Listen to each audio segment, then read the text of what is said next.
शंकर भगवान के सिर से एक पसीने की बूंद पृथ्वी पर गिर गई।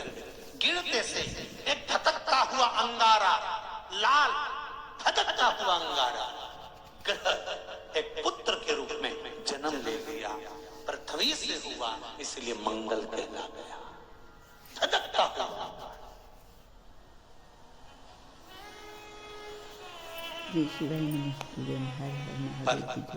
अंधकासुर अभी नहीं मरा है। अंधकासुर की मृत्यु अभी नहीं हुई है। हर हर महा अंधकासुर की मृत्यु अभी नहीं हुई। धधकता हुए अंगारे के रूप में मंगल ग्रह प्रकट हो गए, जन्म ले लिए। पार्वती जी ने पूछा ये कौन है? शिव जी कहते हैं ये मेरे पुत्र के तुल्य है, क्योंकि मेरे शरीर के पसीने से उत्पन्न हुआ है, मेरे मस्तक के पसीने से पृथ्वी पर गिरने के कारण ये उत्पन्न हुआ है। इसका नाम मंगल होगा। ये ग्रह मंडल में रहेगा, देवताओं के रूप में पूजा जाएगा, पर मेरे क्रोध के कारण उत्पन्न हुआ है, इसलिए इसका ग्रह थोड़ा सा क्रूर होगा।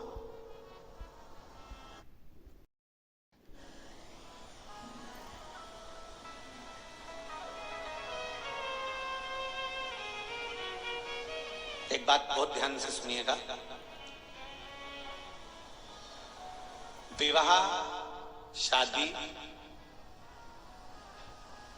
संतान प्राप्ति, विवाह के बाद में विवाद या किसी नए कार्य के लिए आगे बढ़ रहे हैं और उसमें अड़चन आ रही है, तो एक बार किसी ज्योतिष आचार्य के पास जाकर पूछना, वो बता देगा या तो मंगल या शनि कुछ ना कुछ, कोई ना कोई क्रूर ग्रह तकलीफ दे रहा होगा। ज्योतिष आचार्य के पास जाएंगे, वो कहेगा। जितने भी ग्रह हैं, चाहे राहु हो, केतु हो, मंगल हो, शनि हो, बुध हो, भौम हो, सूर्य हो, ये सारे जो ग्रह हैं ये शंकर भगवान के शिवलिंग के पास में विराजमान है। शिवलिंग के पास में विराजमान।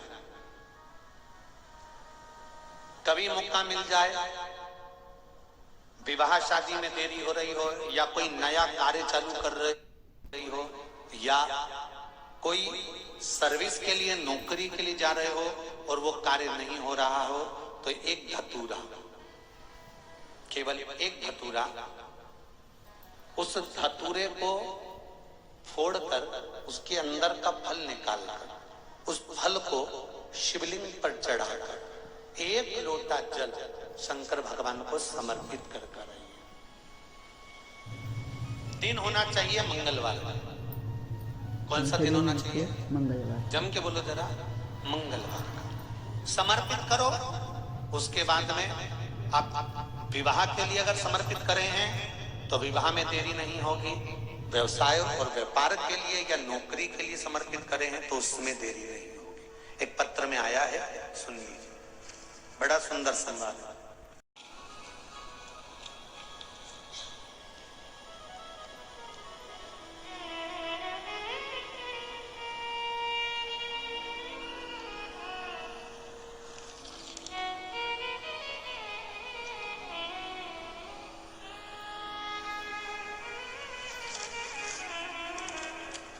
श्री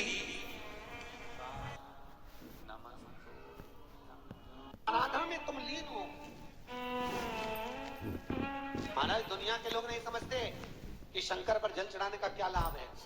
शिव महापुराण कहती है, अगर एक दिन, शिव महापुराण की कथा कहती है, सोमवार के दिन भगवान शंकर को अगर जल चढ़ाया जाता है तो घर में तेज लक्ष्मी प्राप्त हो।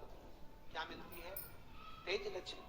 कर बैठी, उनके नेत्र से अश्रु गिरा, उससे बेलपत्र काय का वृक्ष उत्पन्न हुआ, बेलपत्र। पूरी दुनिया में केवल एक बेलपत्र का वृक्ष कैसा होता है जिस वृक्ष के नीचे माता लक्ष्मी शाम के समय पर कुंवारी लगाने के लिए जाती है, झाड़ू बेलपत्र के पेड़ पे। बेलपत्र का वृक्ष जिसके यहाँ लक्ष्मी नहीं दिखती हो, पैसा घर में नहीं आता हो, बहुत चिंता लगी रहती हो, लक्ष्मी से जुड़ी हुई, व्यापार से जुड़ी हुई, पैसा आई नहीं, बहुत मेहनत करता। सोमवार की सोमवार 5 सोमवार बेलपत्री के पेड़ लगाना चालू कर दिया। शाम के समय थोड़ी सी मिट्टी बेलपत्री के पेड़ के नीचे उठा कर लिया, घर के अंदर लाकर इतनी सी मिट्टी लाकर पटक दी। 5 सोमवार करके देखो, छठे सोमवार में करने की जरूरत नहीं पड़ेगी, व्यापार अपने आप बढ़ना चालू कर जाएगा। लक्ष्मी शाम के समय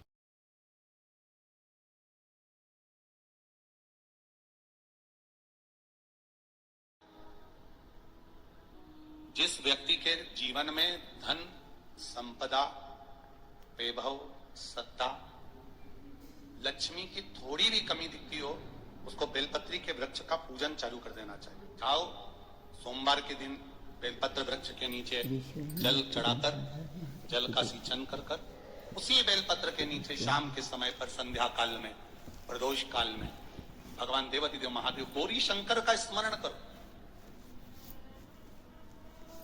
बेलपत्र की जड़ की और बेलपत्र की तना की और बेलपत्र के वृक्ष की ओर तुम्हारा मुख हो। कोई आसन नहीं, कोई आसन नहीं, केवल बेलपत्र के वृक्ष की ओर तुम्हारा मुख हो। जहां बेलपत्री का वृक्ष है उसके नीचे बैठकर, उसकी छाया में, उसकी ओट में पंचाक्षर मंत्र नमः शिवाय, या फिर षडाक्षर मंत्र ओम नमः शिवाय, या फिर श्री शिवाय नमस्तुभ्यम का स्मरण कर कर अपने हृदय की बात गौरी शंकर से, महादेव से कहे।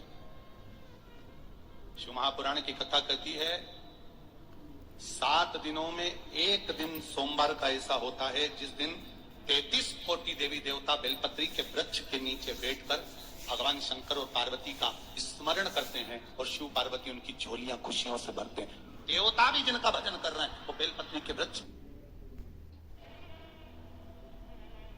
लक्ष्मी, मां लक्ष्मी भी बेलपत्र के वृक्ष के नीचे निरंतर विराजमान होती है।